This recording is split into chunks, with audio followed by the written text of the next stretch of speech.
Hi friends, കല്ലുമ്മക്കായ കിട്ടുമ്പോൾ ഇതുവരെ ഇങ്ങനെ ചെയ്യാത്തവരുണ്ടെങ്കിൽ എന്തായാലും ഒന്ന് ചെയ്ത് നോക്കണേ. അടിപൊളി ടേസ്റ്റ് കേട്ടോ. പിന്നെ ഇത് തുടങ്ങുന്നതിന് മുമ്പേ ലൈക്ക്, ഷെയർ, സബ്സ്ക്രൈബ് ചെയ്യാണ്ട് കാണുന്നവർ സബ്സ്ക്രൈബ് എല്ലാം ചെയ്ത് തന്നെ സപ്പോർട്ട് ചെയ്യാൻ മറക്കല്ലേ. അപ്പോൾ ഇന്ന് കല്ലുമ്മക്കായ നമ്മൾ പച്ച ഇങ്ങനെ പൊളന്നെടുക്കാനൊക്കെ ഭയങ്കര ബുദ്ധിമുട്ടല്ലേ. അതുകൊണ്ട് ഞാനൊരു എളുപ്പ വഴി പറഞ്ഞു തരാം. കഴുകി വൃത്തിയാക്കിയിട്ട് അരമണിക്കൂർ തൊട്ട് 1 മണിക്കൂർ വരെ ഫ്രിഡ്ജിൽ വെച്ച് കഴിഞ്ഞാൽ ഇതിൻ്റെ വായ തുറന്ന് വരും. അപ്പോൾ നമുക്കിത് പൊളക്കാൻ എളുപ്പമാണ്. പിന്നെ ഇതിൻ്റെ വിഷനൂല് കണ്ടില്ലേ, എത്രയാ വിഷനൂല്. ഇതൊക്കെ നമ്മളെ വയറിലെത്തിക്കഴിഞ്ഞാൽ വയറ് വേദന ഉണ്ടാകും. അതുകൊണ്ട് അതും എടുക്കാൻ ഈസിയാണ്. ഇനി നമുക്കിത് ഉണ്ടാക്കാൻ തുടങ്ങാം. 2 വലിയ സവോള എടുത്തിട്ടുണ്ട്, അരമുറി തേങ്ങ എടുത്തിട്ടുണ്ട്.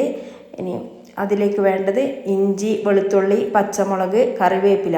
പൊടികളായിട്ട് കാശ്മീരി മുളക് പൊടി, മല്ലിപ്പൊടി, മഞ്ഞൾപ്പൊടി, കുരുമുളക് പൊടി ഇതെല്ലാം ഇട്ടൊന്ന് ഞെരടി പാനിൽ വെളിച്ചെണ്ണ ഒഴിച്ച് ചൂടാകുമ്പം ഈ സവോള കൂട്ട് അതിൻ്റെ അകത്തിട്ട് ഒന്ന് വഴറ്റിയതിന് ശേഷം നമ്മുടെ കല്ലുമ്മക്കായ നടുക്കൊരു കുഴി ഉണ്ടാക്കി അവിടെ വെച്ച് ഒന്ന് മൂടി വെച്ചിട്ടുണ്ടായിരുന്നേ. അതൊന്ന് ചൂടാകാൻ വേണ്ടി മാത്രമാണ് മൂടി വെച്ചത്.